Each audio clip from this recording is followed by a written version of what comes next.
அதிமுகவின் திரு வைகை செல்வன் நம்முடைய இணைப்பில் இருக்கிறார். சார் வணக்கம்.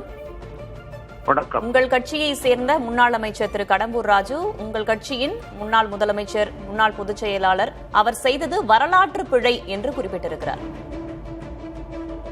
அதாவது அன்றைய சூழ்நிலையில் எடுக்கப்பட்ட முடிவு, மறைந்த தலைவர்களுடைய செயல்பாடுகள் குறித்தும் அவர்கள் எடுத்த முடிவுகளை குறித்தும் விமர்சிப்பது இதுவரை பழக்கமில்லை. விமர்சிப்பதும் கூடாத ஒன்று. ஆகவே அந்தந்த காலகட்டத்தில் ஒவ்வொரு கட்சியிலும் அந்தந்த கட்சியினுடைய தலைவர்கள் அந்தந்த காலகட்டத்தில் கட்சியினுடைய நலன் கருதி, அந்த மாநிலத்தின் நலன் கருதி, மக்களுடைய நலன் கருதி எடுக்கப்படுகிற முடிவுகள் தான் அவ்வாறாக அமைகிறது. ஆகவே அந்த காலகட்டத்தில் எடுக்கப்பட்ட முடிவு.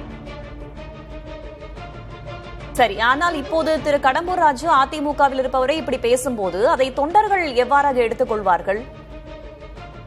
அதுதான் சொன்னானே, கடந்த காலத்தில் கடந்த நிகழ்வுகளை திரும்பி திரும்பி அசை போடுவது என்பது அது ஒரு தவறான போக்குகள் வழிவகுத்து. பாஜகவோடு தற்போது கூட்டணியில் இருப்பதன் காரணமாக அதற்காக இவ்வாறாக பேசுகிறார்கள் என்ற ஒரு விமர்சனத்தையும் முன்னாடி பேசின அரசியல் விமர்சகர்கள் முன்வைத்திருக்கிறார்கள். அதாவது தமிழக அரசியல் வரலாற்றில் அனைத்து இந்திய அண்ணா திராவிட முன்னேற்ற கழகம் பாஜகவோடு கூட்டணி வைத்திருக்கிறது.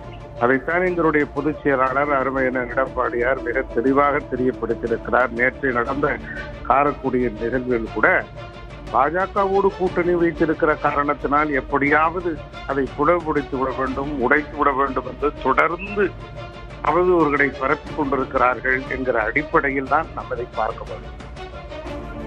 சரி, ஆனால் பேசியவர் அதிமுகவை சேர்ந்தவர் என்பதும் குறிப்பிடத்தக்கதாக இருக்கிறது. இணைப்பில் வந்தமைக்கு நன்றி திரு வைகை செல்வன்.